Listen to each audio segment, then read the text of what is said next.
Today is day 71 with a question mark. The number of hospitalizations today, down. Great news.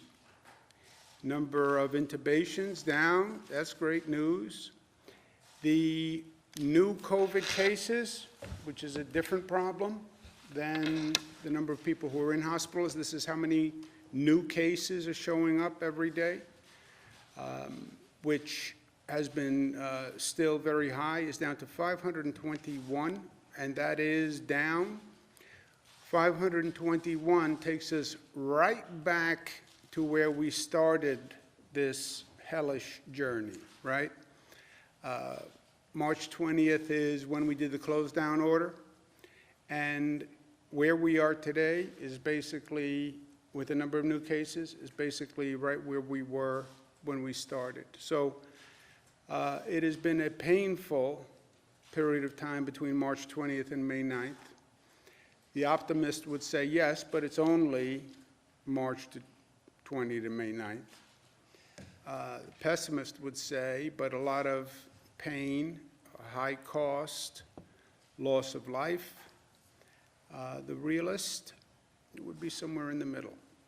But all of this work, all of this progress of turning that tide, of reducing the rate of infection, that's all thanks to New Yorkers and what New Yorkers did. Number of deaths, 207, still terribly high, but better. The number of deaths, 207, takes us back to almost where we started, about a week in. As the number of deaths started to increase, you could see early in March, 27 deaths, then how quickly it went up, 38, 42, 56, 76, 101, 130, 207. So just to give you a perspective of where we are today versus where we were.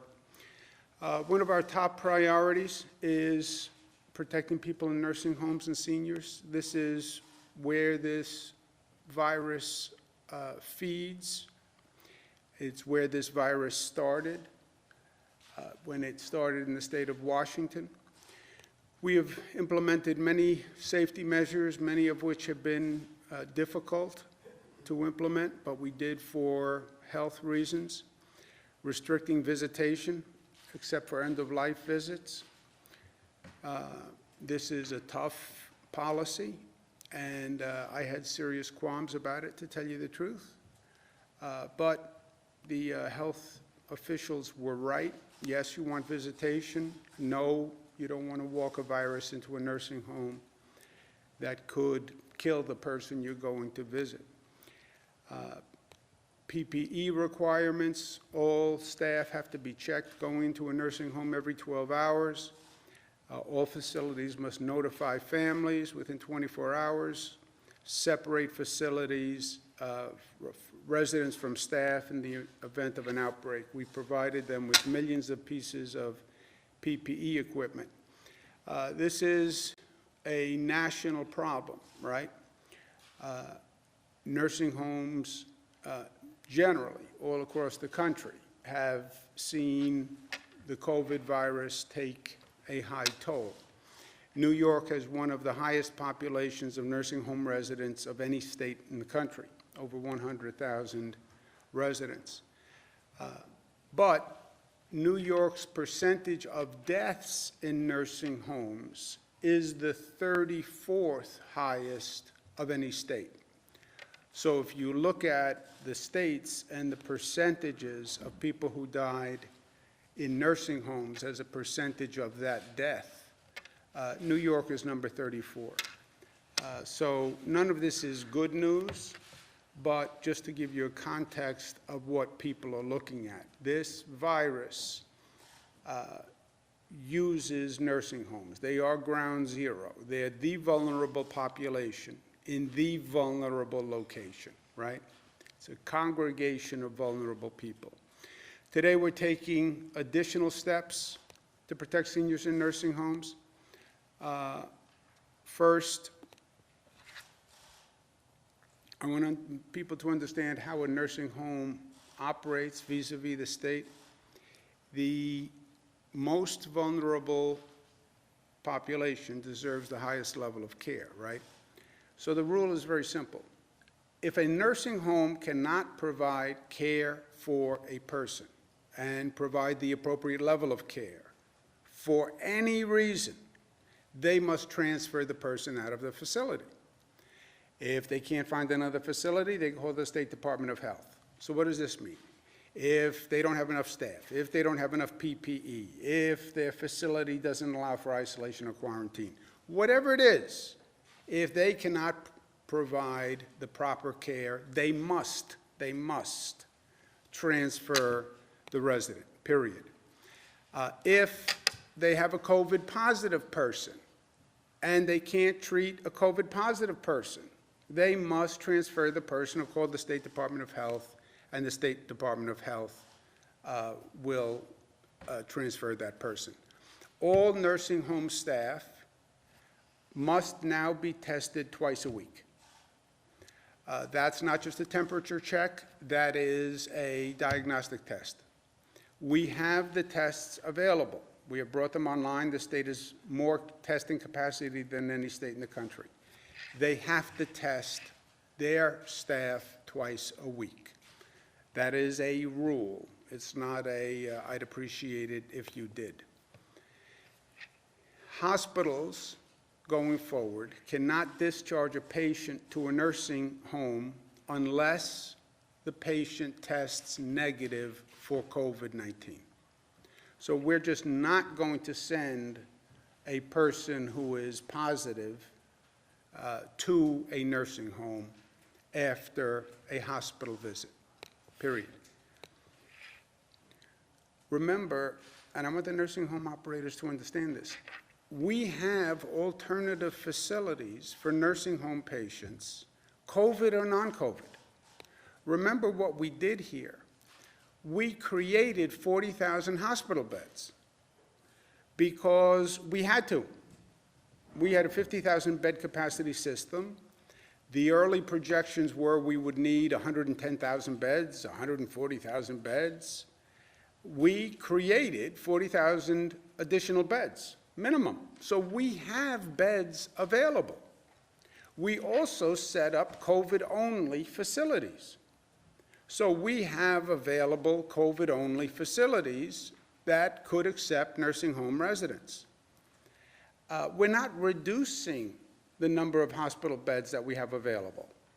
We've always had more hospital beds available than we've used, always. There has not been a day that we didn't have more beds available than we've used.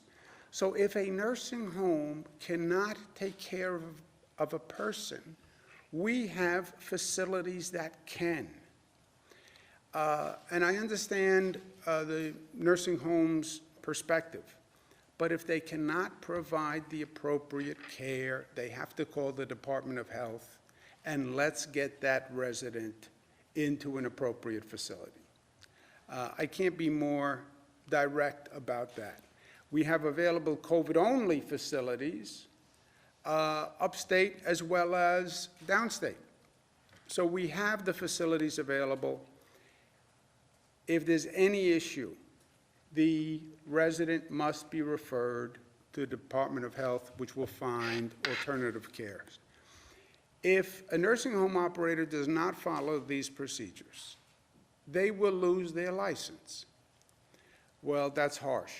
No, harsh is having a nursing home resident who doesn't get the appropriate care. That's what's harsh. Having someone's parent or mother or brother in a situation where they're in a facility, they can't even get a visitor, they're isolated, they feel alone, and they're not getting the appropriate care. That is what is harsh. And if that's what happens, then that facility operator should lose their license. I have no problem with that.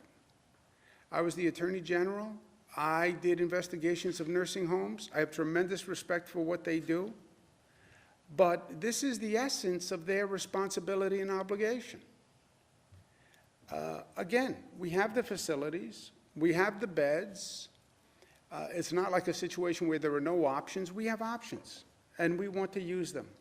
So if there's any reason why you can't provide appropriate care, let us know, and we will put them in a facility that has it. Also, this is an issue that people need to be aware of.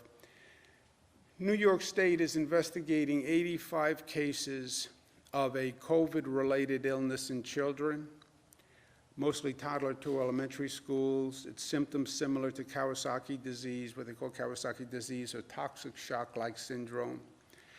This does not present as a normal COVID case. COVID cases tend to be respiratory. This it presents as an inflammation of the blood vessels, sometimes inflammation of the heart. It's possible that these cases were coming in and were not diagnosed as related to COVID because they don't appear as COVID, but it is a situation that has taken the lives of 3 New Yorkers. There are 2 additional deaths that are currently under investigation as possibly related to this same situation. The New York State Department of Health is going to notify all the other state departments of health. Every state has a Department of Health. They will notify their counterparts in the other states to put them on notice of this.